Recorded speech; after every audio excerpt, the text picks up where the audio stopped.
can't hear you. You can't hear me? Okay, I can hear you now. Okay, okay. Man, as soon as I watched all of part two, act one yesterday, binged it. You can't hear me again? I can hear you. Okay. Look, what do you want to start with the Black Rose? Yeah. I would. Okay. There's like a lot. There's a lot. Like, So some of this stuff is definitely like League of Legends canon. Some of it's like stuff that's already been in the lore. And then there's obviously like Arcane is kind of them updating their lore as they go to. So I don't know how much old stuff is gonna get pulled in. It's looking like a good chunk of it though. So the Black Rose, and I'm actually going to probably share my screen a bit for this because let me pull up the right character. Just because this is so what we're looking at with the Black Rose is more Noxus stuff, obviously, but specifically we're looking at um, a character named LeBlanc, mm, right? So we're gonna go over here real quick. Let's pull up LeBlanc. She's with the thousand-year-old witch archetype, but a hottie instead of a lolly. So automatic improvements there. So there's LeBlanc. So LeBlanc is the head of the Black Rose Cabal, right? She's an illusion mage. She's got these abilities that you never know if someone is talking to is actually them or if it's LeBlanc. Um, she is, at least in the old lore, responsible for the death of one of the kings of Demacia. She is basically the shadow ruler of Noxus and effectively has charmed like every ruler for like the past couple centuries. Basically, dark magic guild. They do experiments.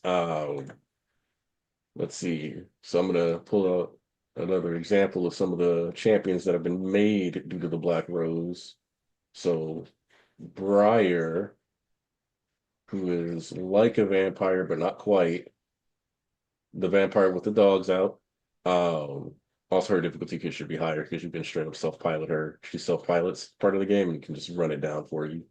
Um, it's basically like an undead aberration. So they dabble in the experiments with the undead, unlife. Let's see, where's Urgot? Urgot's another one that they made. So basically, you got one of the most powerful black witches with her eyes on Piltover and Zon, the Hex Tech technology, and it looks like potentially trying to cause like a rune war. I So mean, what like they just. Oh man. this is Uh, Urgot. Mbasa, is that her name? And Bessa, yes. Mbessa.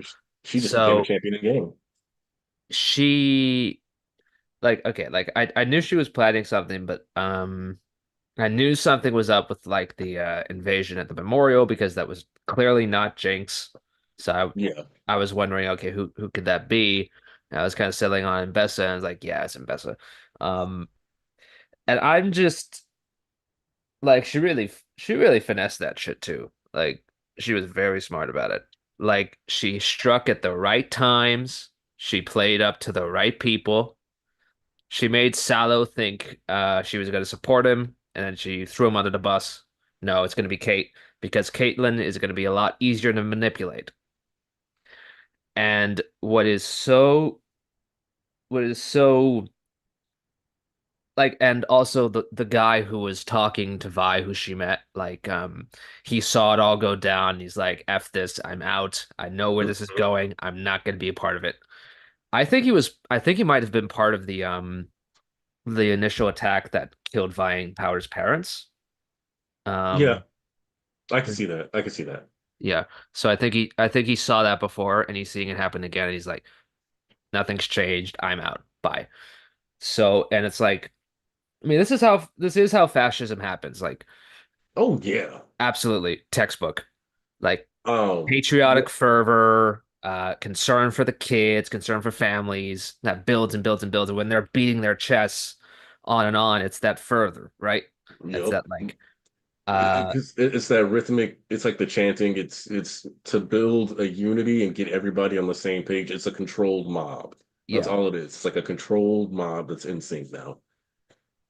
And the thing with Loris is that, and I saw a really good little analysis on it, which is that characters are their weapons. And if you notice, like as soon as they became like a squad, he had a shield, and the other girl has a grenade launcher. And so it's like, oh, she's definitely going to be all about it because you see, she was the first one to start pounding her chest too, yeah. and he was Um, like, "This isn't protecting people. I'm out." yeah, it's crazy. I mean that's the thing though, that like you talk to people and like people are motivated by emotion instead of like logic, Hmm. really. I mean, certain things in the real world have shown us that recently. Yes. So it's just like that girl, otherwise, like she seems like, one of the heroes, really cool person, like ride or die homie. But then you flip that and you put that in a situation where she doesn't really understand Hmm. the broader things at play. And then that devotion and that loyalty then gets flipped into this controlled mob fascist situation. And and the thing with Caitlyn is that the pieces are always there when you are like an upper crust individual. You are always going to have more, which means you instinctively have more stuff that you in your mind wants to protect slash hoard. It's like, you grow up and like the level of peace that you've known. And this is kind of why people who are like wealthy get like the tiny violin when they complain about certain things in their day-to-day life. And it's because the level, like the quality of life that you experience is so high that you freak out over smaller things than people who have lower quality of lives typically do. And like, so when you have something that's actually on that level, your reaction is going to be even more extreme. Because Vi could have had the same reaction. Vi could have spiraled, become like even more violent, whatever. But she didn't because she's been dealing with this level of fuckery since she was a kid. Like this isn't new for her. This Yeah. is basically her every day. She was put in prison for like 5 years just because she happened to be where some shady stuff went down. And like, yes, technically Vi was a criminal, but it's more than that. It's she's from the Undercity. We're gonna just throw her away. Nobody's gonna miss her.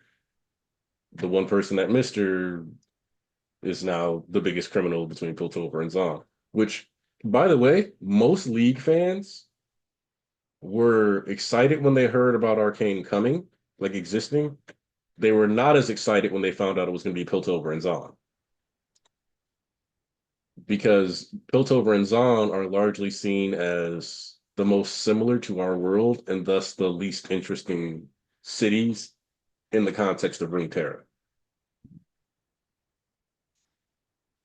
So with them saying that this is Arcane's like series finale, like the last season, I'm curious to see where they will go.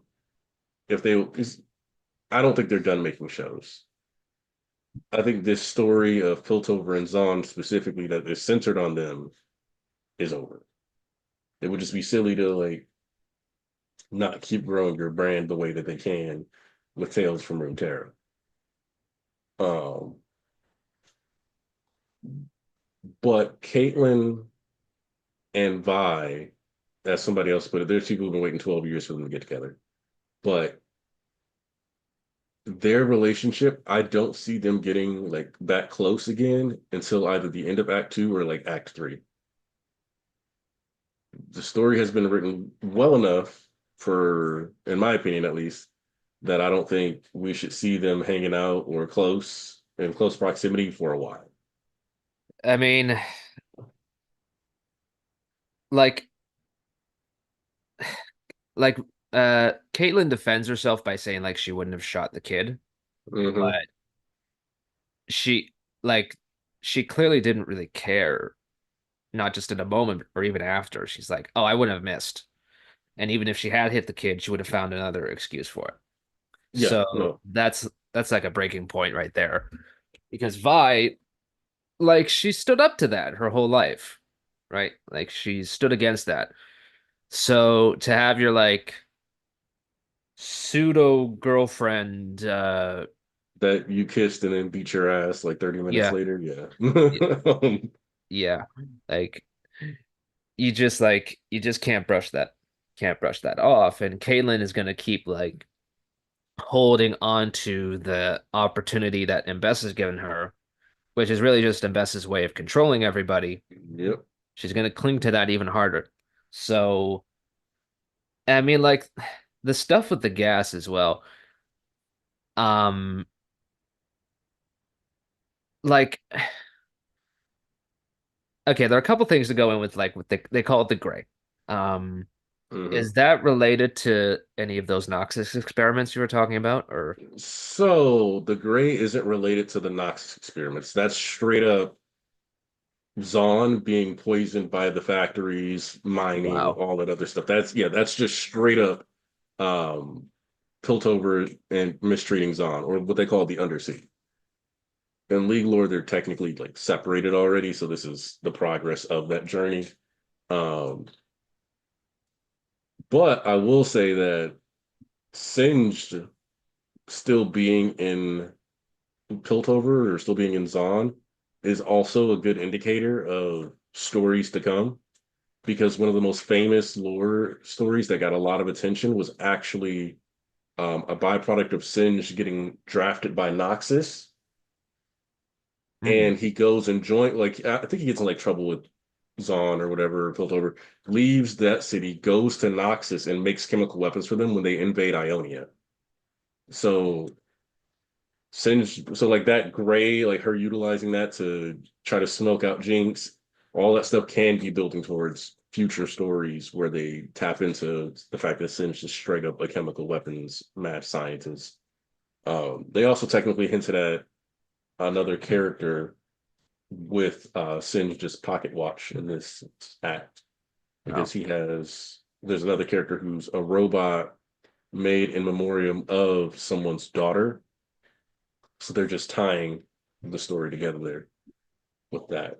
Uh, the name's Oriana, which is a pretty fun character, but straight up a robot. What up, Lamar Arrington?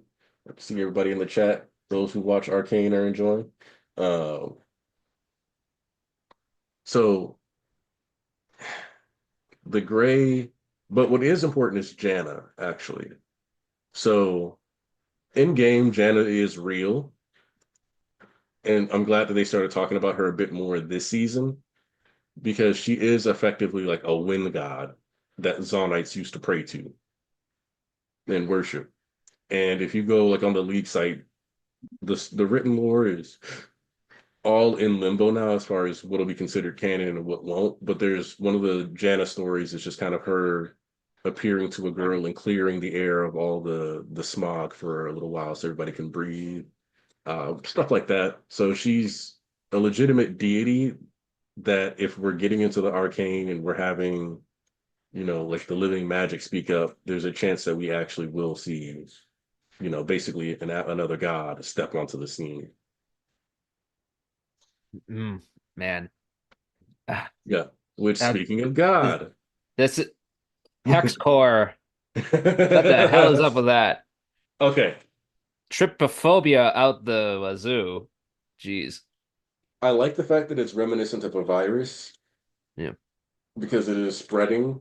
It's like a contagion. It's trying to take over. And again with Piltover shoving problems onto Zahn because like Echo's like, what the hell? You instead of like uh actually facilitate it properly or even abandon the technology, you just again poison the Undercity, and now the uh one thing that's actually living down there is now compromised.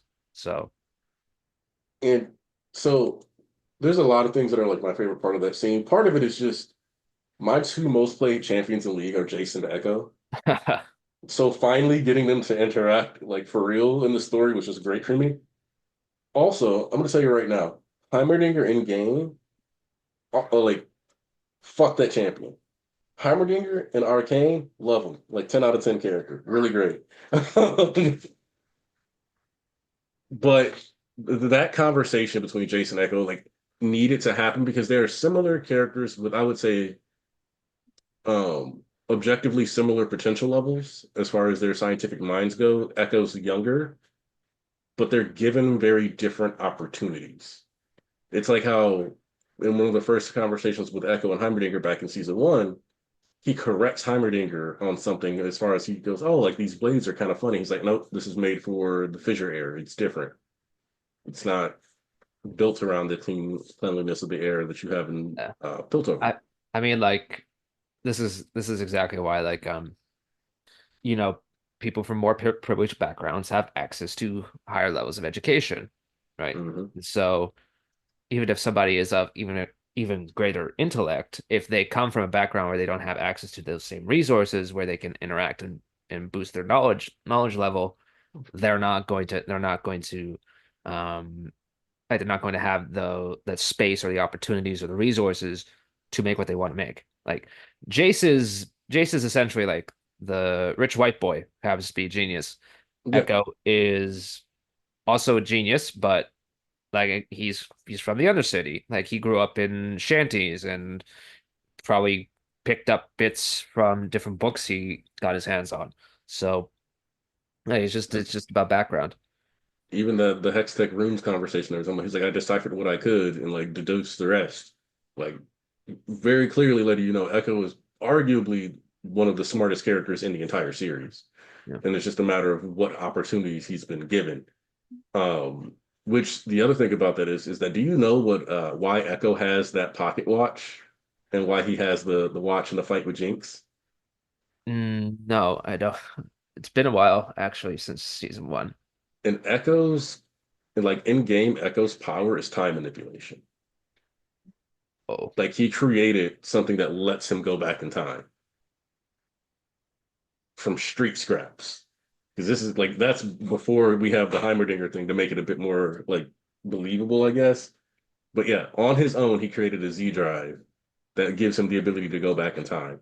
If somebody dies, though, they stay dead. He can't fix that. But yeah, that's why he's the boy who shattered time. There was actually a side scroller released for him last year. Yeah, I think it was last year, where you kind of got to play as him and do like the classic Mega Man style, jump and slice man stuff. Jeez. Yeah, no, Jeez. Echo's really smart. I mean like Uh, I mean like I mean cracking time travel, that's got like the gold standard, man. Like unless it's like some kind of magic thing or whatever. I mean the cool thing with League is it kind of mixes science and magic together. So there is still that like Yeah, Hextech is intelligence. magical technology. Like it's the Yeah. fusion of the two. Oh God. Yeah, Pretty like wild. even the professional League of Legends tournaments when they like let's say a bug happens in game and they're like, okay, we figured out when this bug happened. Sometimes they can actually go back to like an earlier state in the game, like straight up rewind it, and they named it after Echo's ultimate Chrono Break. So Oh, yeah. that's cool. That's cool. Oh, this thing with Echo though, like what I'm curious about is how far or if they're willing to incorporate the Z drive into the main story because having him have time travel doesn't necessarily do a lot unless he completely undoes the plot of Arcane, and I don't think that's what's going to happen. Um, another It thing reminds is, me of those theories like, oh, Dek Shigaraki's gonna get rewound until he's a baby. Then Deku will raise him right. I mean, someone got rewound to be a baby. Yeah. It's hilarious how many theories for other characters just ended up applying to him instead. Like, All for One is Deku's father. Technically, All for One is Shigaraki's father. like man. Oh, Yeah. so okay, actually, I want to real quick segue over to Victor Hmm. because Victor, Robot okay, Jesus. Yes. Okay. I saw him like walking through, and I was like, oh, he's on his like religious pilgrimage through the hood. Like that was how I said it in my Come, head. come to And me, then my children. I will cure you of AIDS. and then they followed him into that room, and I was like, oh wait, no, we're actually doing this like right now. This is actually what this is about to be. And I was like, oh yeah, he's got the blue robe on. That's right. Yeah, it's over. That's the royal color robe right there. He's about to be in charge. It's and he just like heals the dude, and I'm like, yep. I mean, like he's got the white robe, the mask, and like the opening too. Very like saintly. So here's the downside though, and I don't know if they're gonna do it this way or not.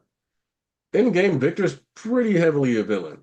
Um, his whole thing is basically stripping humanity of its free will and turning everybody into machine people. And he's always like, "Come, join the glorious evolution." And he's like pretty decisively Oh, evil in that regard. Um, and Jace is his rival, so they like the old thing was like they both worked in the Hex Tech Core or whatever, and like Victor tried to steal it, so then Jace had to go beat his ass like a Saturday morning cartoon type thing. I like this iteration of their relationship and dynamic far more. Um, but it is just that was something that they I had done. I always prefer kind of like the change that it's the descent from being friends and allies to being each other's rivals. I guess I mean when you consider the thing with Vi and Jinx, I think Jace and Victor now that like I didn't really know a lot about League, like I just seen Mhm. Arcane, like really liked it, but now knowing he's a villain like Jinx is in the game, that makes me think, okay, well that's kind of a mirror to that relationship as well. Yep. So, and I They mean they like uh they went to the school of Horikoshi, nothing but parallelograms in this story. yeah. I mean, I also like when you have a character who's like kind of building like religion or kind of like that kind of that kind of myth about themselves that like that fosters like that faith and radical belief. Mhm. You always invite the question of, okay, well, are they going to be like kind of theocratic fascist in a way? And I think that is where we're going now that Victor is a villain and like more or less, even if some things change, this is lining up with things that happen in the original lore. So So the thing that I kind of see Act Two because Caitlyn isn't going to get to stay on top. Eventually, Mbessa or whoever, whether it turns out Mbessa secretly LeBlanc and did, it's it's not staying with Caitlyn as the main opposition. More than likely, like it could, but that's just not what Caitlyn is written to be. Typically, she's supposed to be a good guy, and he or she is supposed to be a good person who is losing her way. Um, but if I'm honest, the factions being Caitlyn and the Enforcers against Victor and Zahn as he becomes the new Silco, filling the power void and all this other stuff. That's a lopsided battle, and I don't see Jace because of where he is at, like in his story. His whole thing right now is dealing with the fact that he is in a position that he didn't technically want to be in, you know? Like he even says to Victor, I didn't ask for this. I didn't want the whole city to look at me and be like, hey, make this happen. I just wanted to do experiments with my bro, and it just turned into a bunch of other stuff. So, and there are like little short stories on the league website for these characters. So if you get bored or you just want to, if you're like, I want to look at some other lore that maybe or may not actually matter for the arcane, any character you see on Arcane has extra little stories on their website page. Um, Jace does end up kind of slumming it, and moreover, just like fights on his own, just kind of like uh, out there doing things um in the streets, more Batman-esque than who's who's the bald lady with the eye ornament? Bald Lady with the Eye. Hold on, let me think. I think if LeBlanc, like if this Black Rose stuff is happening, I Uh, don't think she's Mbessa, but I think LeBlanc then is oh yeah, one. yeah, yeah, yeah. I think LeBlanc is one of the people we've seen. I think that's going to be the reveal in like Act 3. I don't think she's Yeah, Mbessa. I think we've seen her though. She's just disguised.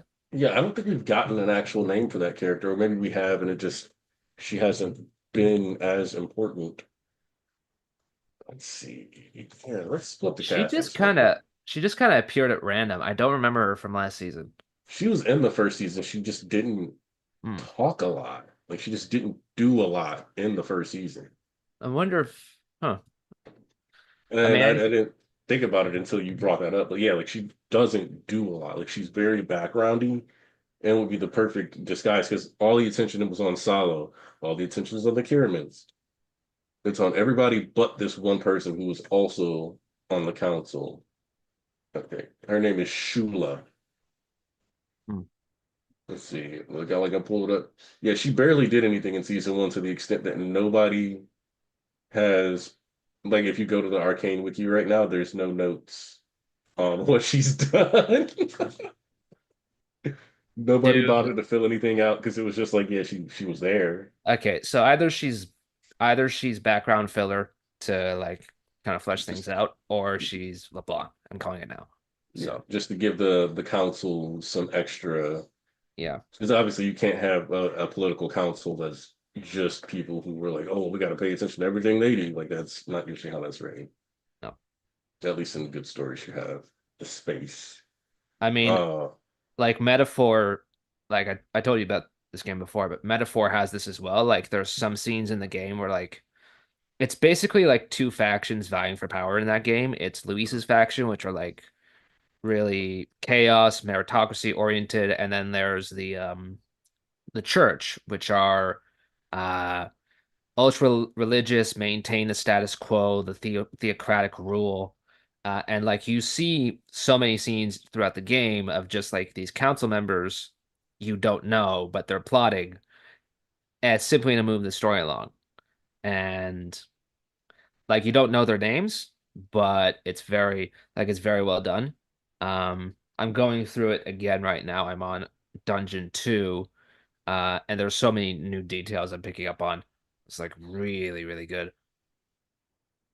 yeah, it's kind of like the in Bleach terms for that way. If anybody who's watching hasn't played Metaphor, like I haven't played Metaphor, and I get the idea. It's like how Central 46 is a Yeah, ever present thing in Bleach, but we never actually talk to or see Central 46 yeah, because what they do, like who they are, isn't important. It's just their simple actions yeah. matter, and that's it.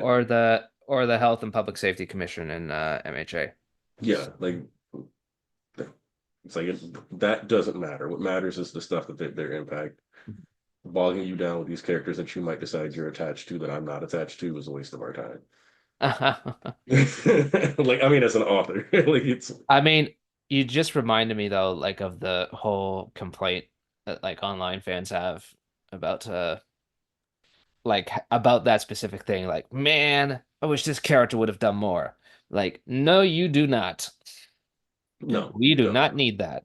You do not want what could have been a good moment for somebody else going to this. No, you don't want that. No. Hi. Yeah. And so Cameron actually asked about what Caitlyn's mom gave her the key to.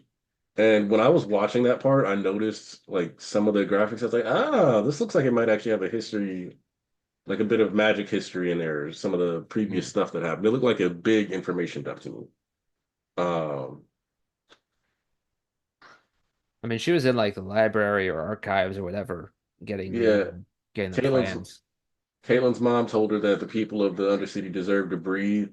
And once she died, Caitlyn was like, they deserve to breathe lead. Let's go. Hold up. Like, I mean, you just kind of see the back and forth, kind of the pendulum swing, or it's like, the what's it called when you have the balls and you pull one up and it hits one row of balls and the kinetic force Oh turns yeah, yeah. the other. They're called like a, what is it, the kinetic pendulum machine, something like that. Yeah, so that thing. It's basically like uh Caitlyn and Jinx just like going back and forth, like pulling it even further until it's just like completely off the rails. So And the thing about Jinx is that this, at least for Act One, she seems more stable than she had ever been. she's kind of minding her own business for the most part, except for the plan with the bombs. Like Yeah, which I mean that's mostly because she's wanted. yeah. Which I mean that's her fault, but you know, Mhm. for her it's a little. And for the record, that one song that come and join me, that's Jinx's theme song from when she was released as a character back in 2013. Wow. Because back in the day, every time a champion was released, they were released with a theme song. And Jinx is one of the first characters to get a theme song plus a music video. Uh, which I'm actually gonna send you that just because you might enjoy the video, even though it's because they kept a lot of the same old school designs for her weapons and all that other stuff for Arcane to the extent that it just kind of warms my heart as somebody who's been here so long. Um, I'm just gonna shoot it to you on Twitter, and I'll drop it in the chat for the peoples too who want to throw it on. And I knew about uh I knew who Vander was. I can't remember the name, but I knew he was a champion in the original game. So it's technically not confirmed that he was a champion. The Mm, speculation is that he's going to be turned into Warwick. Um, which let's pull up Warwick real quick yeah, because if he gets turned into Warwick, that's going to be some crazy shit. Because Warwick is an experiment, um,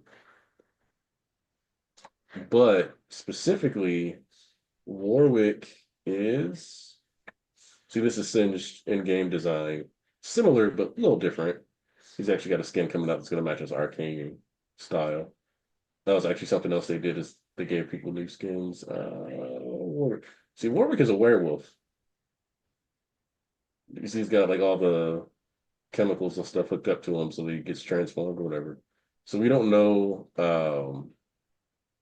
if Vanger's coming back or not, because he's technically been dead for what, like 6, 7 years. But the wolves that, which also the wolves that Singed was talking to, are like right over here off screen. So they threw in an extra game Easter egg for the viewers on that one. Because yeah, like yeah. I mean, I read up on this part when I watched season one. Like this was the prevailing theory because there were all these hints about it, and mhm. so man, there's just so much that can happen, and like I So what I think is especially fascinating though is actually hold on, I don't know why I stopped sharing my screen here because now I gotta explain something else. Is that Riot opted not to include some of their money making champions for mm, Arcane. So Jace isn't as popular because he's actually a really hard to play champion and like succeed with. He's got more abilities than the average champion and all kinds of other stuff. And um, but their most popular champions by far, like as far as skin sales go, so you can tell this was more about the passion. R is one of the champions from Piltover, who is let's pull him up. He's everybody's favorite bio shonen or B shonen. Ezreal, who's actually a from Piltover, but the thing is that he's like an archaeologist. So technically, if they wanted to, they could have him show up at the end as a joke and be like, "Wow, he was too busy going through ruins to be a part of any of this stuff." But he's one of the most popular champions. He's a major skin seller. Like to put this in perspective for you, 1, 2, 3, 4, 5, 6, 7, 8, 9, 10, 11, 12, 13, 14, 15, 16, 17, 18, 19, 20. Technically 20 skins. Jeez. Um, yeah, he's a major skin seller. Also one of my best ADCs, but he's a Piltover character that just didn't get pulled into the story, which is the other reason why I think there might be something more. And then the other big money seller that didn't get pulled in, and I'm kind of surprised about. This is Janna, by the way, the deity. Ooh. Uh, go through the Janna skins. Just go. Ah, I. Yeah, She's we got get killed. goofy ones and real ones, you know. Uh, Esports skin. I, I can see why I can see why she's popular. She's actually not as popular, but she's one of those champions that ends up being strong, but her gameplay isn't as interesting. So people don't Oh, always want to play her because she's an enchanter. So you're usually peeling and keeping somebody safe instead of being on the aggressive and trying to make stuff happen. yeah, everybody wants to be DPS. Yep, that's one of the fastest way to lose in League Two. If the enemy team is builds a good enough comp, you just get rolled once it hits like 25 minutes. It's very painful, awful thing to experience. So like, so like, if Ezreal is an adventurer and archaeologist, Mhm. like, so he goes to other parts of Runeterra. Yes. Specifically, that gauntlet you saw in his hand, he got from Shurima, which is basically like the Egypt of Runeterra. So, And go ahead, ask. so potentially another series that takes place in another part of Runeterra would be about him. Yes, it's possible. Oh, Well, if we did a Shuriman story, okay. So, ah, oh, this is the other one, the e-girl, Seraphine. bubblegum hair. Her whole thing is that she is a pop star, literally pop star. Like, and she's from, I think she's from Piltover. Um, and she's trying to unite everybody with her music. Came out in like 2020. Her rollout campaign involved her actually having a fake Twitter account made that's like dedicated to the character and her journey as a star. So like Uh, if you go on Twitter right now and you look up like Seraphine, you can find the account for this character. yeah. Um, if we were in Shurima though, the focus would probably be on Sivir right here.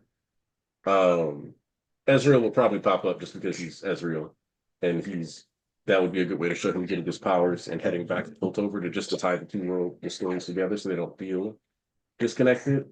Oh yeah, this is like Victor's current in-game design, by the way. So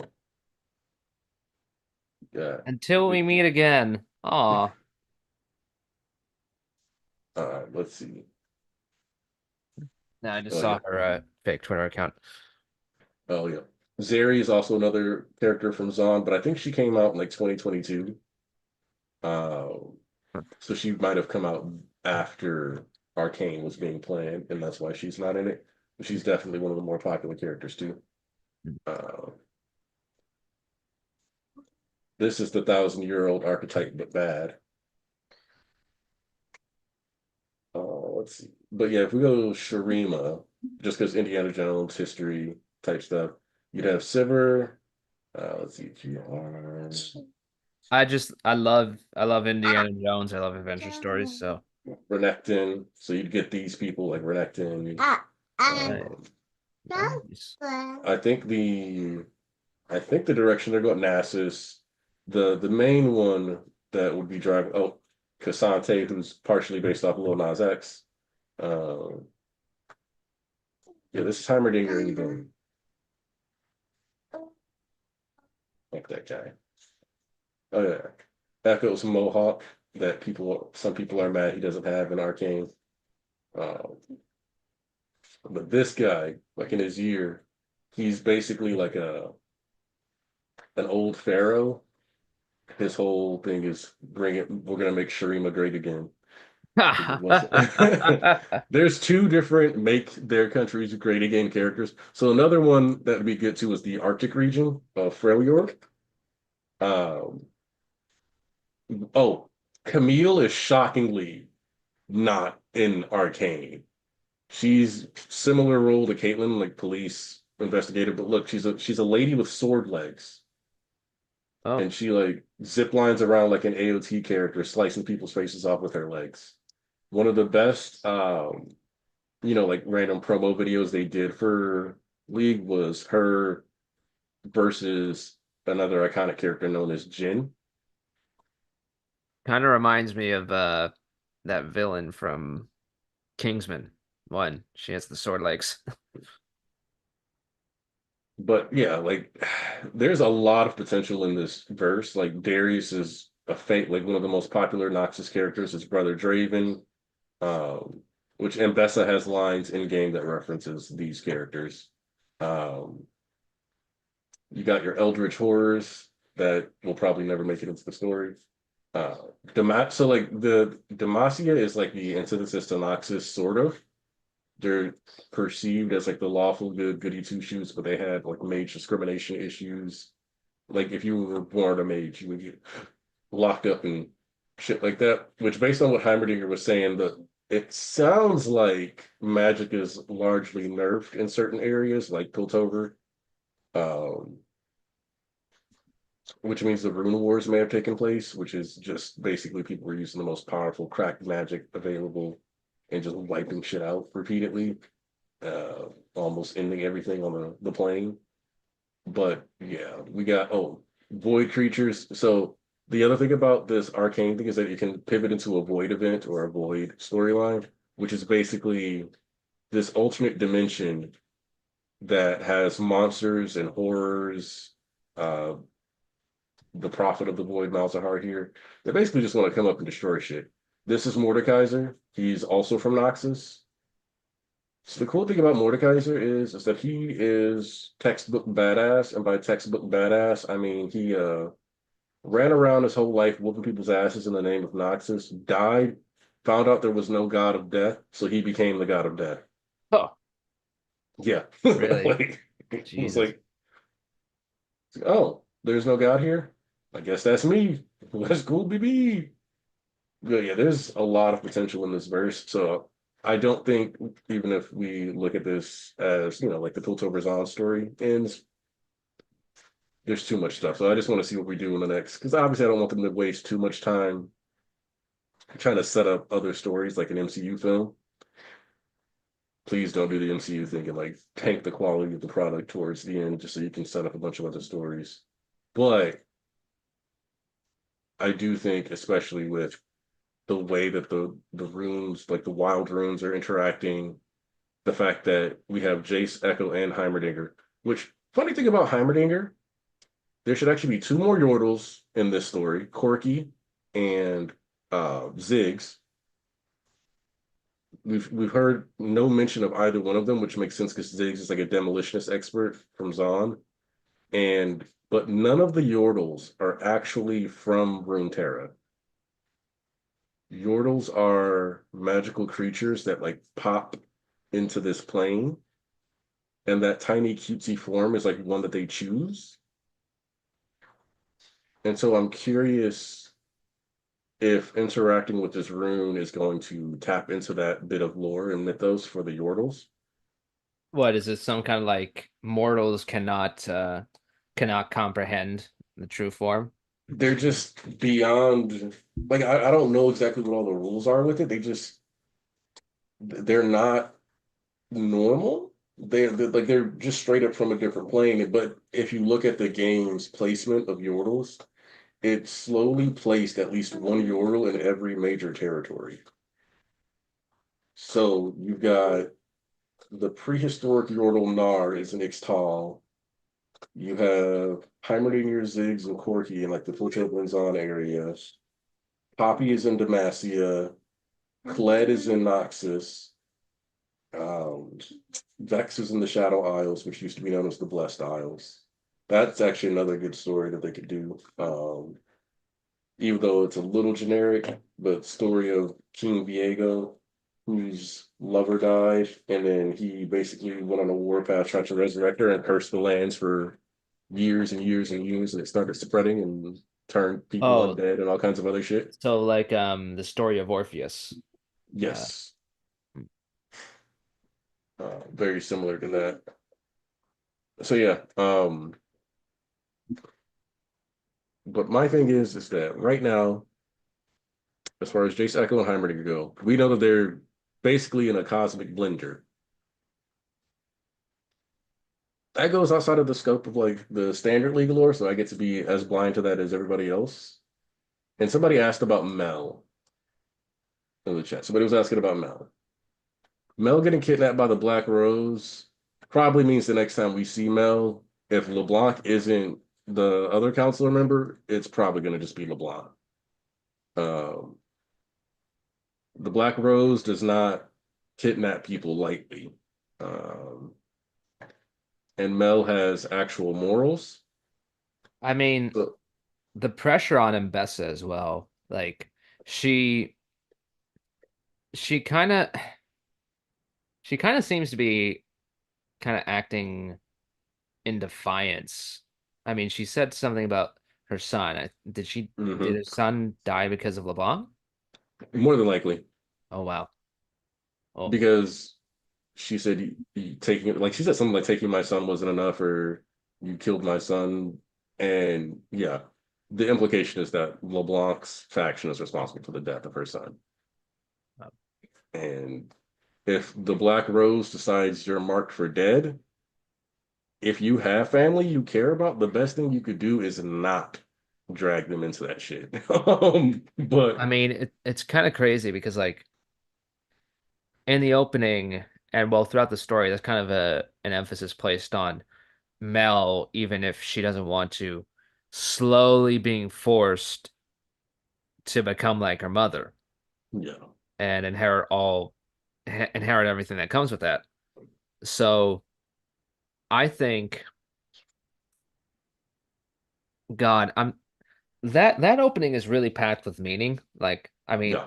I think the first season OP is pretty cool. It has some symbolism to it. This one is very much stronger with the symbolism, I find. Like, there's a lot more direct hints at the story. Um, You know, I this think one's a lot Mbess more aggressive. yeah. I think Mbessa might be taken out end of Act 2, actually. I can see it. Yeah.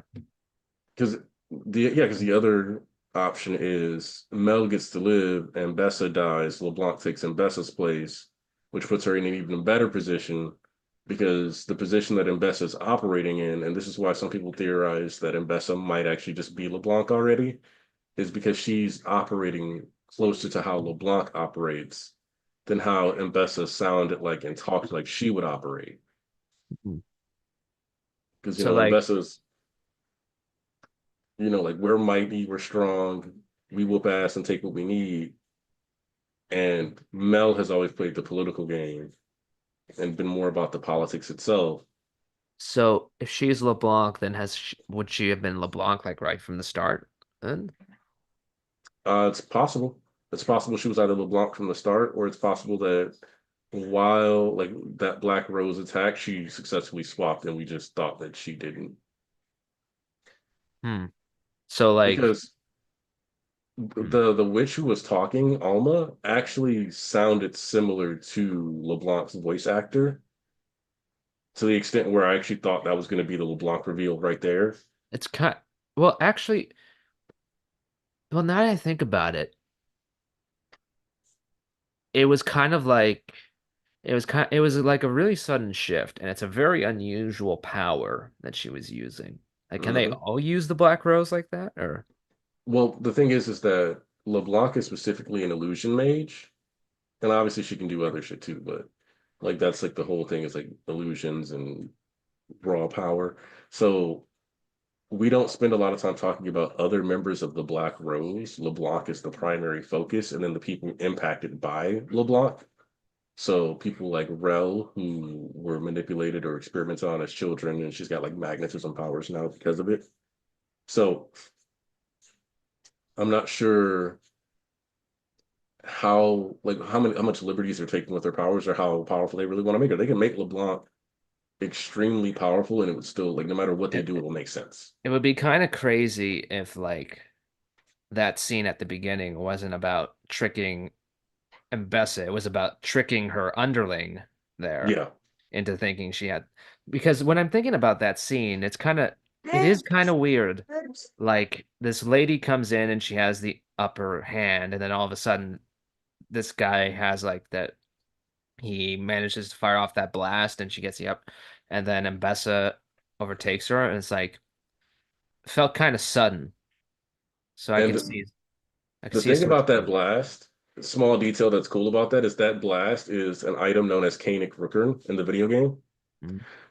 So they incorporated like an actual in-game item that's an anti-mage shield item to do that. But yeah, the way that that was handled and like the fact that he had that trump card already was kind of it was odd to say the least, like how it was all handled. Like I could also believe that the dude himself is a LeBlanc disguise. Yeah. This is the real Mephisto speculation. Who is Yes, Mephisto? that's Where's what Mephisto? this is what having the Black Rose enter the story does. Because now it's like, where's LeBlanc? It's like a scarier version of where's Waldo because now you don't know who is about to get assassinated, poisoned, who's been replaced, who's getting kidnapped. Because like Mel being kidnapped doesn't mean Mel's going to be the one who's going to be replaced by LeBlanc. She might make a deal with the Black Rose to save her life and try to protect Piltover in exchange for giving up her mom. Mel doesn't want to deal with Noxus and Noxian politics like that anyway. So it's not crazy if she goes, you know what? I'm good off that. Take me I on. I wonder how Mbessa would react to that, because I feel like she would kind of I feel like she would kind of be kind of proud of Mel in a way. Yeah. There's like the ruthlessness that she told her to have is just sucks that it's going to apply to her. But that's one of those. Did you watch Young Justice? Uh did I played the game. Well, I know Injustice. Yeah. No, Young Justice, not Young Injustice. Justice. Oh, yeah, I've seen Young Justice. Yeah. It's like when Calder beat the crap out of Black Manta at the end of season two, where he was Yeah. like, "Was that ruthless enough for you, Father?" Like, I am a big fan of the. All right, if you really want me to apply this lesson of I mean, brutality, let me apply it to you real quick. Black Manta is such a legendary hater too, that like he understands that kind of thing. So, uh, God, But yeah, no, like it's that's why all League fans who watch Arcane, as soon as the Black Rose pops up, are like, oh shit. It's about like already just having Noxus show up was like, oh, like as soon as Noxus showed up, we were like, there's a war next season. No ifs, ands, or buts. Noxus is here. It's a war. oh jeez. I mean, Nox war is what we're getting. Look, Noxus is one of those regions where the previous king gets stabbed and people are like, damn, I guess that's the new king. Business as usual, unless he wants us to change something. Like Sheesh. that's how harsh that environment is. Their current leader in the game, like lore, and it can be retconned at any point, is General Swain, who is not allies with LeBlanc. They are enemies with benefits. Oh jeez. Uh, because they can't, neither one of them can like necessarily topple the other. And so basically he's the leader. She does a bunch of shit in the shadows. And then Darius is known as the Hand of Noxus because he's one of their most powerful field generals who goes out and fights. Uh, uh, have you heard of? You know how the Taliban have control of Afghanistan now, right? Yeah. Yeah. No. So they like there are so many stories coming out of former terrorists and opposition fighters. They're now stuck in 40-week administration government jobs. They hate it. They absolutely hate it. Like they're like they liked it more when their lives were in danger and they were fighting. Like that is what's sapping them of the will to keep going. So I'm always fascinated by like the actual realistic implications behind any kind of like administration, whether it's like especially if it is kind of like uh more harsh or terrorist or fascist or whatever. The buck has to stop somewhere. Like you Yep. can't just force everything through because it's impossible. You cannot corral that many people without thereby destroying the infrastructure and society that you rely on to keep things going, Yeah, no, right? you can only do the might makes right for so long before you just don't have enemies. And now you just have to actually do your homework. Yep. It's like, cool, you spent, it's like when you go to school as a kid and you have like the summer project or whatever, like your school's like, hey, you're on break for 2 weeks, but I'm assigning you a project over the break, so you got to make sure you get that done. And you're like, yeah, cool, whatever. And you go to the park every day and you go play basketball and you hang out with your friends and you're gaming. And then it's like the Saturday or Sunday before, and your mom's like, did you ever get that project done? And I was like, oh shit. Oh man, Last 2 days of break is nothing but homework. you're reminding me of one of my projects. Well, it wasn't really a project. It was just like recounting my summer. And I attended a funeral of my great uncle. And so like we were tasked with like drawing a little storyboard, a little comic of what happened during our summer. So in like the third panel in the top right, I drew my uncle in his coffin. And beneath it, I I wrote Old Howie, which was his nickname.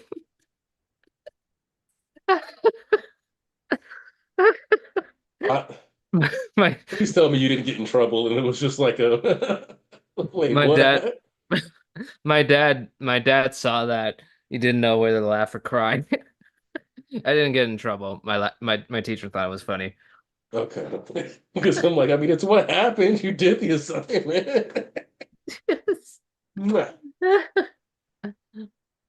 That's great. I mean, my That's dad found it funnier more than anything. He's like, I mean, that's what happened. yeah, like, It's just how I drew it. Thinking back on it, that's funny.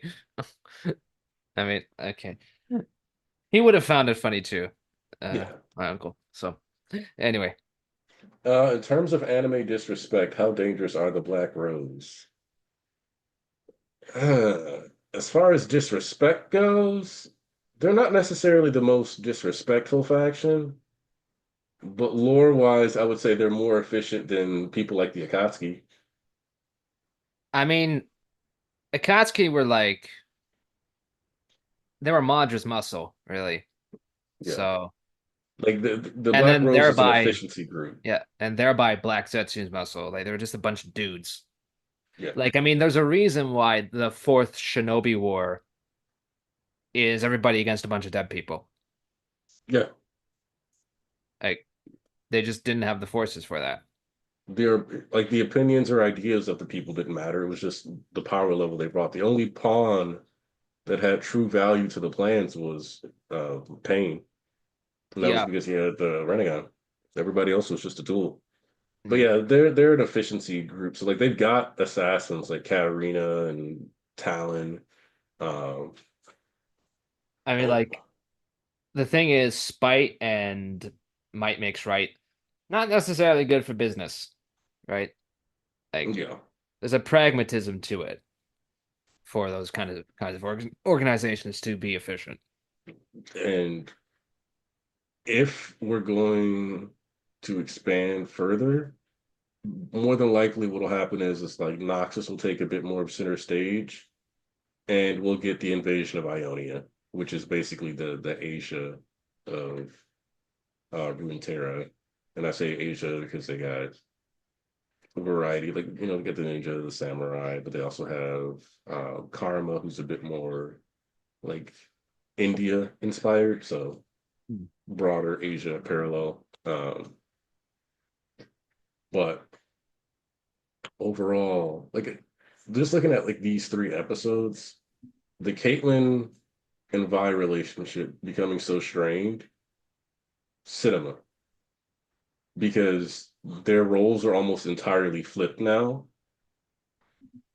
Because first season, Caitlyn's like, "Hey, you don't need to do all that," and there is a little bit of hypocrisy to Vi going so hard to stop Caitlyn from shooting Isha, or to make sure that Caitlyn doesn't shoot Isha.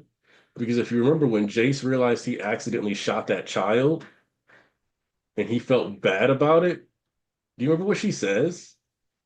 Oh God, I think I faintly remember this, and I was like, that is wild. I She don't straight remember up what was she said. like, she was like, he signed up for this. Yeah, that. Like, wait, what? What? You You know, say the kid signed up? I think the dinner scene kind of, I think the dinner scene changed her. She was kind of edging towards that extremism, and then afterwards, like seeing the consequences, like basically Jinx is because she called her not her sister, pushed her away. Hmm. Like so, ultimately, it's her fault. So seeing all of that, Vi feels that guilt and steps away, right, and doesn't is no longer like rah rah beat down your enemies. She's starting to understand what Vander was talking about, actually. Yep. And Caitlyn, literally could have shot Jinx and didn't. So it's like, I didn't take the shot. I will not make that mistake again. And for Vi, it's I've been trying to punch people and solve all my problems through punching. And now I realize that's not acceptable. Also, hilarious for League fans that Arcane fans saw Vi become an enforcer. And two things. One, it was funny that they thought it was a spoiler. Two, it was funny that like people just thought like there's no way that doesn't even make sense. Because in canon, we are introduced to Vi as a cop. She is Caitlyn's partner from initial introduction. Not only that, they changed the Ultimate's name, but when she was released, her Ultimate's name was Police Brutality. Oh. I One of her I remember catchphrases, you mentioning that. I remember you mentioning that. one of her like lines when you're just playing her in game is punch first, ask questions while punching. Blue lives matter. Like Vi is very much an aggressive cop, but She's got the blue flag on the bump as a bumper sticker. they gave her amnesia. Initially in lore, she had amnesia, and the only reason she like called herself Vi because that's all she remembered is like the thing tattooed on her face. So she had memory problems while also being a cop, and that's why Jinx has a line when you're playing her that says, "If you think I'm crazy, you should see my sister," because Vi doesn't even know who she is for real. And so Oh, it's yeah, like in game, like obviously that's being retconned now into this new version of the lore, but that was some of the initial stuff. well, do you think she's gonna lose her memories still? I think it's possible. I mean, I the Hex Tech is doing some strange shit. Yeah, no, whatever the Hex Tech room, the whatever it's gonna do, it's going to be on par with like rewriting some of these characters, like the ways they handle it. And I saw like something in the trailer where it looked like Jace had a Hex Tech jewel embedded in his arm. Oh, Yeah, like one of the jewels was just like right there, like center of his arm. So I'm like, I kind of see this as whatever's about to happen is it's probably gonna add some magical ability or whatever to all these characters and make some people stronger. And like, sure, if you're like the power scaling nerd, you're gonna go crazy about that. But can he beat fundamentally, how Goku? no, but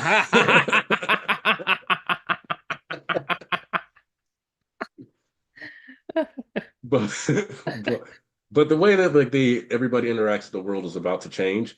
And somebody was like, "Yes, justice for Heimerdinger. He was right the whole time." I mean, yeah, Heimerdinger's like 300 years old, so he's been around the block a few times. And that war scene that it was implied that he was talking about was supposed to be the Rune Wars. which I'm the implication of that seems to be that that took place at Piltover and Zon, and they had to like rebuild and went heavily skewed towards making technological advancements instead of doing stuff through magic, which was something else I meant to look up because I want to know when a certain champion came out because it's a shame uh, if we don't get her in game just because she's a really cool character and she'd be the perfect replacement for Silco in the Underground. Let's see. When was she released? Yeah. What? What are you yapping about, dear? I said it better be Renata. If you're not talking about Renata, I'm gonna come in here and whoop your ass. You're not gonna whoop my ass, but yes, I am talking about Renata Glass. So Hmm. Renata Glass is the Chem Baroness.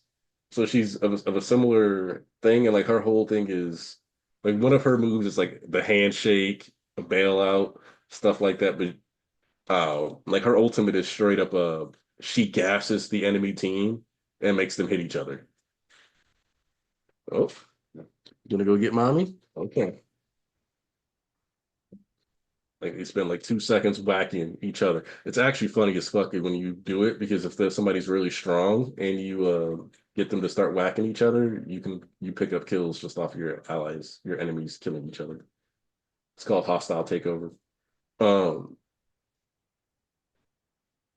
but yeah, Renata Glask is someone I'm hoping to see come into the story, just because she's an interesting character and having somebody actually fill the void who's efficient because she's kind of like a more efficient version of Silco, but her character just didn't exist until after the first season of Arcane had already been created. So I don't know if we'll get that incorporation or not. But that's just another direction for the story because that power vacuum is going to be addressed, of course. Uh, but how it's going to be handled by the end of the series, we'll see. Because I don't see Zon staying as Piltover's Undercity strictly. Like that part, like the Nation of Zon will be established.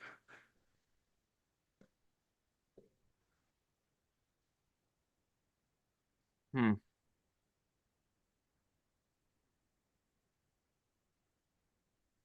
I mean, I think my question is,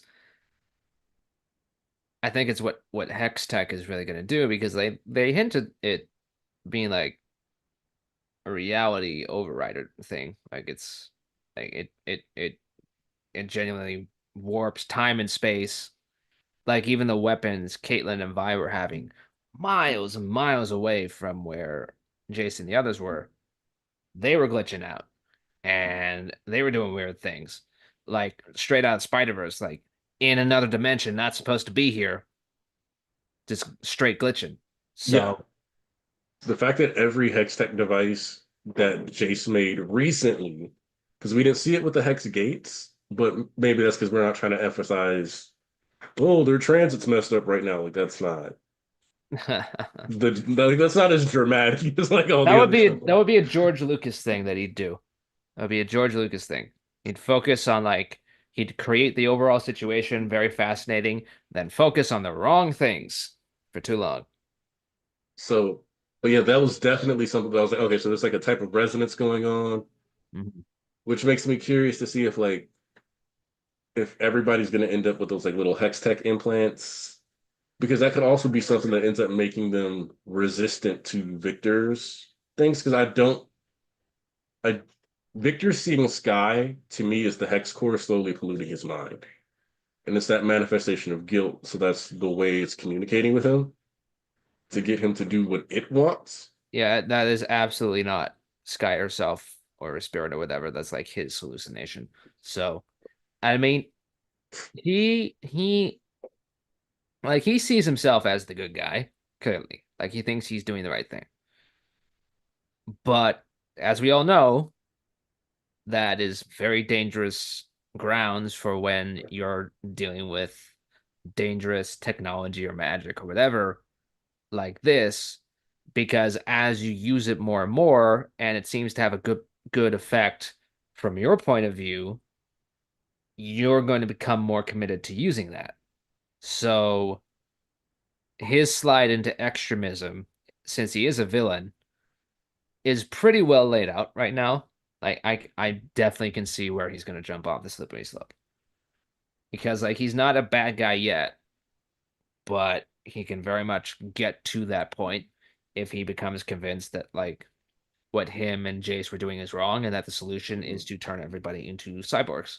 So Yeah, like he clear like even he like he got modified by the hex core and went, this is bad. So even if we see him like, try to cure somebody through the hex tech, we know that Victor last season, even after getting with the given the ability to run without the cane, went, nah, this thing has to go. So, and even when he first got out, he was like, Jace, you were supposed to destroy this. So Victor, who is becoming more and more comfortable with Hextech, is a Victor who's losing Victor. I mean he's going to all the people who are sick as well. Like so they're gonna cling to him. They're gonna depend on him. Oh yeah. And the thing is that I won't say that Victor for sure is, because obviously this isn't talked about enough in Arcane, but Victor, if I knew about Victor and I was from Zon, he'd kind of be like a legend to me. Because he's, somebody who, is from the fissures, injured, like permanently crippled.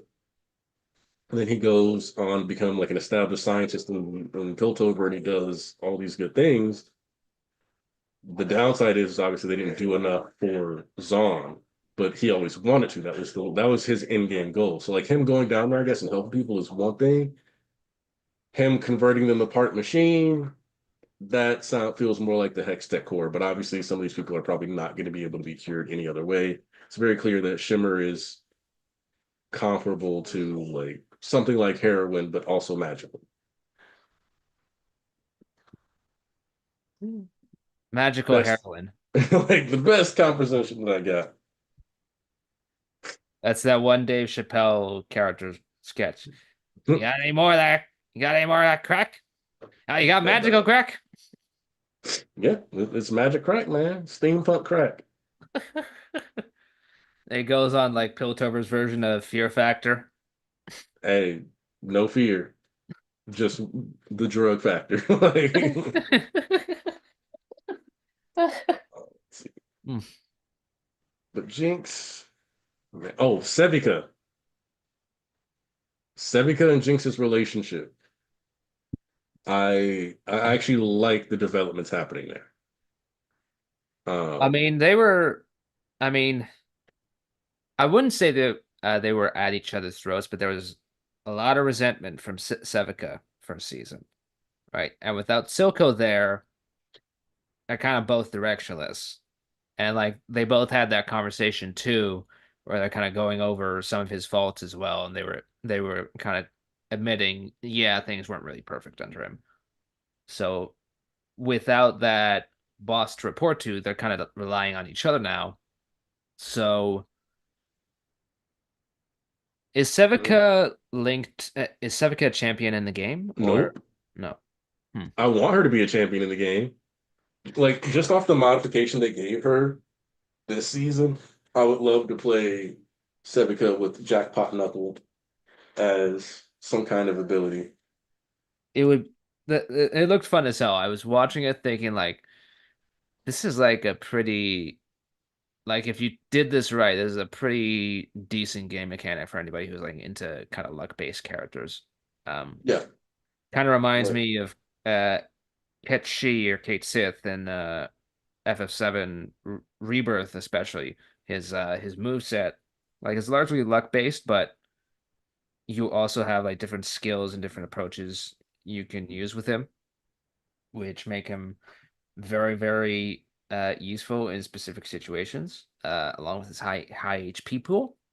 So, like if they did something similar with Sevica, where she has that high defense, high HP pool to make up for you kind of having to wait for those for the luck to come your way.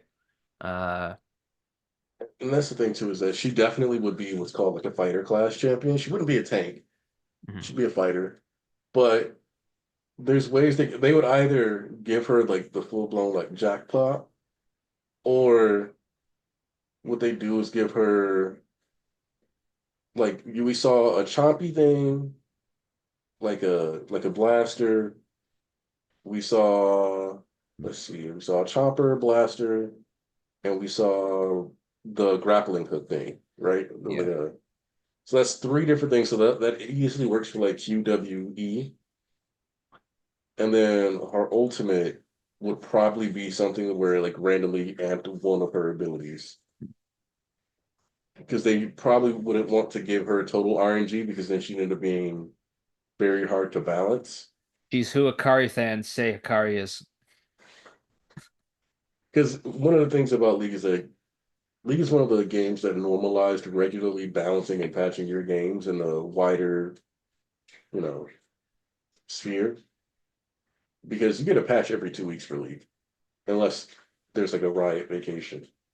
So if something's broken, like truly OP or truly just dog shit, it's not gonna stay that way for long. Hmm. So there, like the RNG aspect will probably not be sustainable, just because it's supposed to be a competitive game. Whereas I think with Final Fantasy, you're more kind of playing against like PvE primarily, not PvP. Yeah. Yeah. And League doesn't have like that PvE option most of the time. They did give us a PvE game mode earlier this year,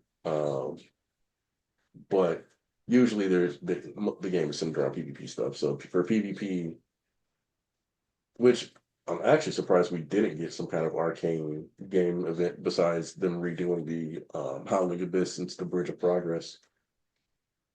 Because there's currently you can play the game mode called Aram, and you're fighting on the bridge between Zon and Piltover. So that was something that they released as a map, or they specifically redid a map this this week, so you could do that. What the fuck? But yeah. Um, Overall though, like I'm trying to think of any characters we didn't touch on, because the obviously like that Meech dude was just there to like to die, like you know he was, and all these people like trying to fill the void of Silco.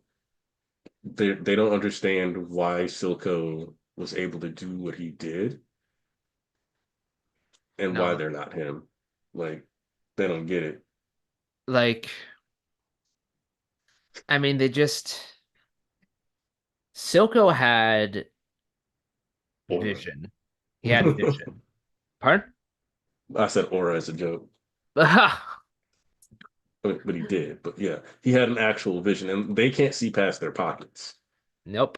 Like, I mean, you see this in the real world as well. Like, company leadership makes so many bad decisions because they're focused on short-term gains instead of thinking really long-term or the betterment of their employees. Silco understood that to have an actual foothold in a place like Zon with Piltover kind of looming over, you need to run a machine. You need to treat people well. You need to understand that it's dog eat dog. And, arguably the only times he kind of slips up are when he's thinking of handing over Jinx at the end of last season. And then Hmm. last minute, he decides he actually loves her.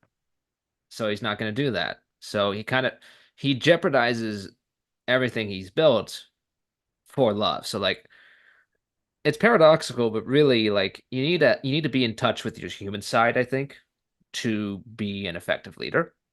And that's Hmm. that's what we saw with Silco. Like bad dude, very human. These other And people just do not care about any of that. They're at each other's throats. They like I mean the one Yordle, he was like, all right, we're gonna go in there, we're gonna show Jinx what for. And as soon as he saw the gray, he's like, you know what, why don't you go on ahead? Like he's just like ultimately Soko wouldn't do that, right? Like he'd be very careful about it. He'd be he'd do whatever he could to get out of that situation, but he did ultimately stand by, the people who were loyal to him. So, And that's the other thing too, is that Silco, when it was time to be like, so here's some discipline, he did that too. yep. But he didn't do it in a way where he wasn't taking their lives. Like they're sitting there plotting on his downfall, and he's like, "Oh, this meeting happened without me. Here, let me toss this can of gas in here and remind you of what the fuck I saved you from. I fixed this. This is what you were breathing every day before I came into the picture and took over. So why should any of you be in charge when you couldn't do this for us?" That's Mhm. the real question that Silco posed there. Like, why do you deserve to be on top? And nobody had an answer for it. Like, none of them. Mhm. Because, he walks around the room handing them all masks so they can breathe, breathing the same air as them flawlessly, effortlessly, showing like I'm above you. I'm And then he built takes that different. like he takes that one clean breath out of the mask and then gives it to the Chinese guy, like, yeah, here you go, bitch. Good meeting. I'm out.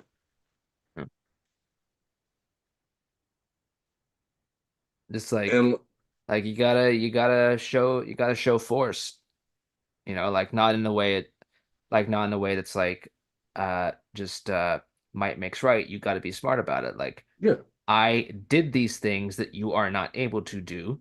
Stop being little children and fall in line, right? and like none of them want to achieve the same thing as Silco. That's the other problem because they unified behind Silco because they realized he was creating for them something that they wanted while also like keep because you see Sevica's like you guys are having these turf wars and all this other stuff. You're killing each other, and Piltover's preparing to just run our shit, dude. What are you thinking? And the one guy's like, it doesn't even matter if we unite. It's 4-1, even if. So you're gonna make it worse? You're gonna make the odds worse? Yeah, we're probably gonna lose because they've got a 4-1 man advantage. So let's fuck each other over so that after I'm done and I stand at the top of the pile of garbage, I can then get kicked off the pile of garbage by the way bigger faction. That's why like Smeech is he's bummed, but at least his one idea of yeah, nah, we should just turn in Jinx was the smartest thing that anybody was saying besides Sevica at that table. Hmm. Like, were they actually going to be able to do it? No, they weren't going to be able to handle Jinx. Otherwise, they would have quietly whacked her even when Silco was in charge and just like framed the upper city for it. But they couldn't do that. So it's like, y'all are not capable of handling any of this shit. And Sevica is used to having somebody with a vision around. It's not that she's incompetent, it's just that she works better as like a right hand than she works as, the actual leader. That's fine. Know your strengths. Like even then, you see Sevica didn't sit in Silco's chair. She sat in the chair she used to sit in when Silco worked. It was a lie. Like,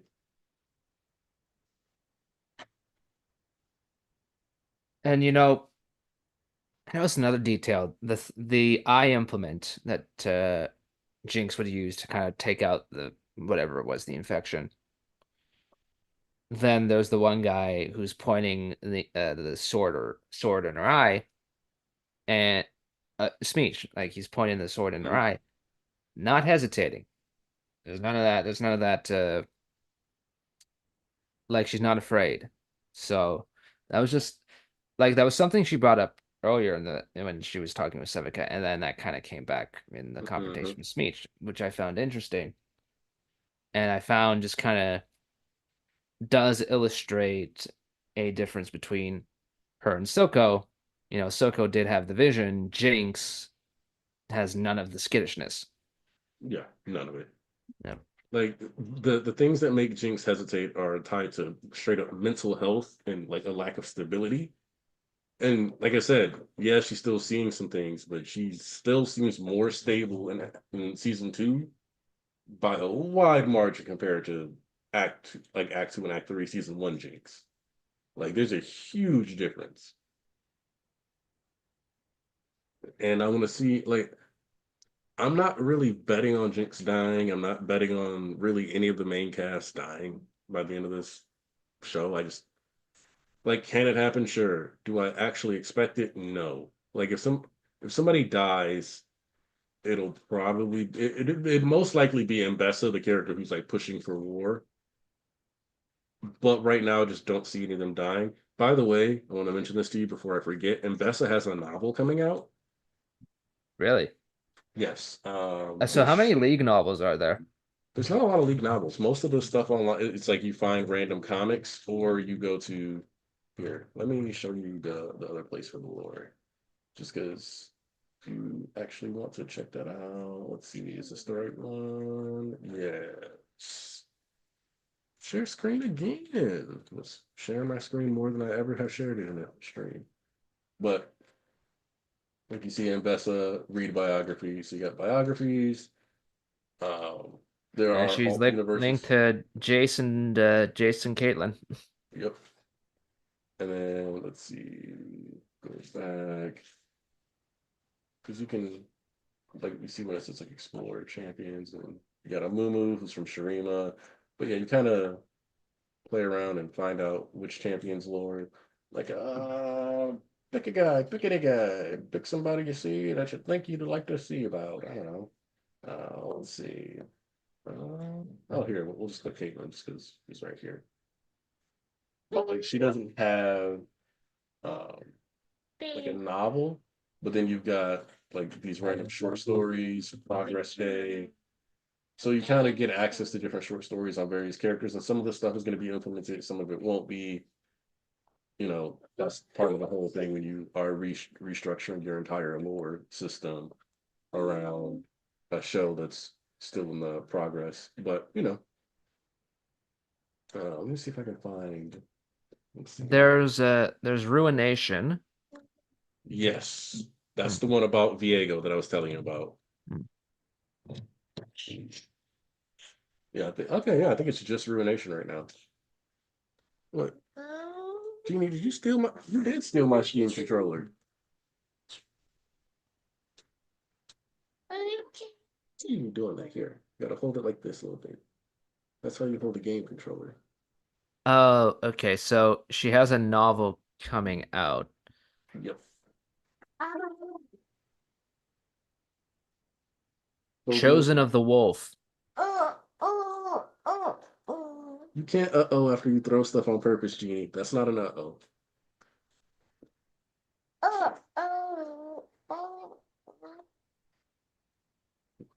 I've told you about my aim to be an author before, right? Yeah.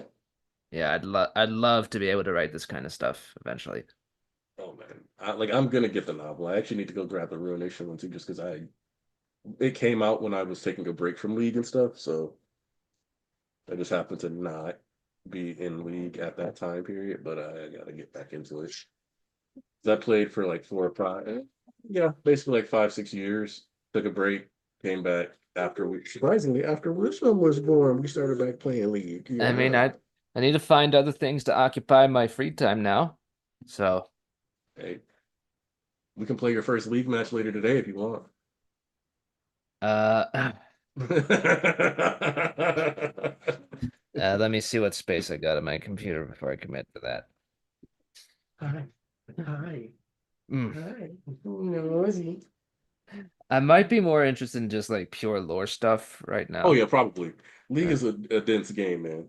Um, yeah. I can I this will be controversial to many people, but I actually consider it to be harder than a FromSoft game.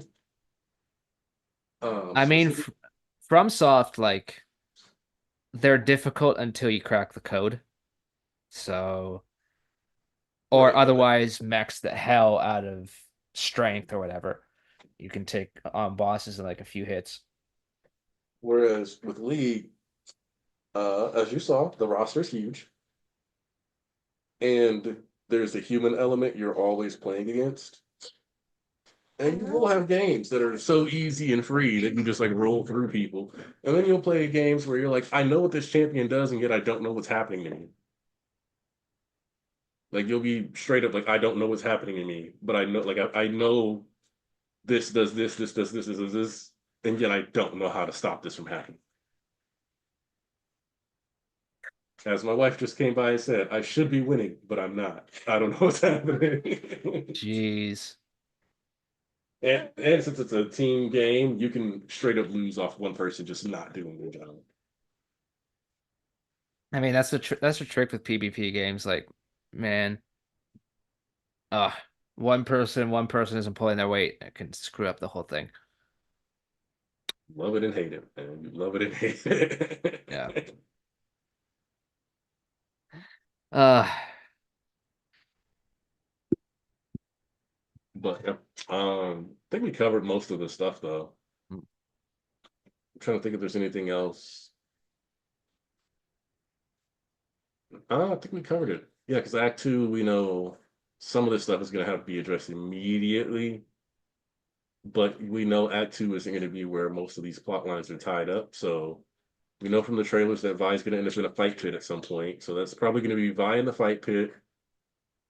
Shield guy is probably going to go looking for her, so we'll probably get a little more of him, which I look forward to that. I actually find him to be a fascinating character. He was willing to fight for what was right with a hangover, joined the squad, and then he knew Tina, when to walk away. you can't steal clothes from your mom and run away. That's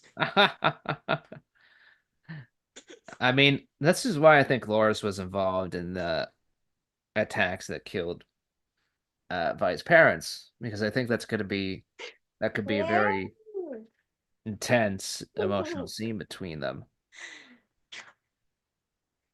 So I'm kind of hoping that's where things go. yeah. I'm expecting it to him to like kind of center because he also looks similar to Vander, and I Oh, don't absolutely. obviously that's not on accident. Like they didn't just accidentally be like, oops, we accidentally drew another big buff burly guy that looks similar to this other big buff burly guy who was there for Vi at a low point, even though he wasn't like super there, but he was there, you know.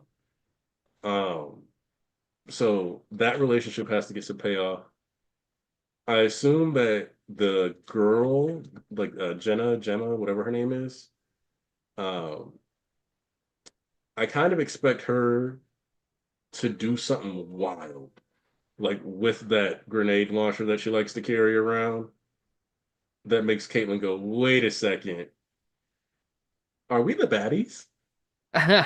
Ooh, I ooh. can see it being like there's a group of maybe this is where kind of some of Victor's people come in and she shoots at them. And that might be what jolts Caitlyn awake. Like, what am I doing? Because Mbessa picked her not because she thought she was a more capable leader. She thought she was the most Mhm. easy to manipulate between her and Sallow. So always with the politics you got to consider and the people involved. Yep. Um, as far as the boys, which is what we're just gonna call Jay Sacco and Heimerdinger, because they The had a boys boys trip. Like that was literally what happened to those. are Like you take like the main league roster characters, and it became the girls hanging out and the boys. they're so there are multiple planes of existence in Yes. League, right? So they're Mhm. probably in like another one right now and they're Yeah. trapped. Uh, They're either in another one or splintered between two. I can't imagine them just yeah, no, like something they're somewhere perilous. maybe this is where Echo unlocks his time abilities, perhaps to escape. Yeah, they might do, and that's what I'm thinking too, is that they might make the Z drive more of like an actual ability of his, which, if I'm honest, is probably for the better because technically it was a machine that he created. And if it's like if he has like generalized time magic that he uses a machine to like balance, that means somebody couldn't just steal the Z drive one day and have time manipulation abilities, which would be very dangerous. So it actually kind of closes like a loop with what could go wrong with Echo stuff that doesn't necessarily need to happen, or he doesn't necessarily need to go through. Um, but yeah, I'm trying to think. So yeah, that's the direction that Echo's probably going. Jace, he doesn't really need to have that. Like his fighting style has always been with the hammer, but I'm sure there's going to be a reason for it. Especially since there's expected to be different skins and stuff coming out, which will be tied into the arcane lore. Um, Last time they did it, we got Firelight Echo, Arcane Caitlyn, Arcane Vi, Arcane Jace. I think it was just those four, but we're looking at for Victor like a visual update more than likely. It's like a visual update of some kind, probably to reflect the arcane stuff, or a straight up new skin that's going to be like one of the pricier fancy skins. Um, and Bessa just came out this week with her own skin line. All around, I'm excited for next week. Um, the Noxian stuff. The Black Rose is like the real thing, and just what whether LeBlanc is going to be popping out in Act Two or Act Three is the real question, because you could spend a good amount of time on Mel in this next act, and it would make sense. Which I think it's interesting that Mel is the character that spent the least time around like other people, like as far as our main cast goes. So she's the one who gets plucked. So we're probably gonna get a bit more Mel focus too, I would say, in the next act. Well, I think that's it. You got any final thoughts before we wrap stream? Um, I find it funny that one of the first things Jinx says when she sees Vi again is Oh, she jokes about her and Kate like doing it. somebody said that that's good. That she's like that was like this comment has to come full circle. They're gonna do it before the last battle in the series or something. Yeah. And I'm like, okay, we'll see. Because I mean, we did get the steamy J Smell scene, which I think it's crazy that people managed to goon to the J Smell scene last season, Mhm. because it was layered with Victor dying. That was like the least hot sex scene I've ever seen in a show. Like one of the least hot sex scenes I've ever stumbled upon in media. Because it's like you could be like, oh, these two conventionally attractive characters are going at it, but it's like, dude, there's a dude dying. He's like spluttering blood, crawling on the ground, all this other. This isn't hot. Like what? Oh man, it was hilarious. Well, yeah. All right. That's gonna be it for the stream. Thanks to everybody who stopped by. I know this is very different from normal. I didn't necessarily advertise it, so thank you for stopping by. We appreciate you.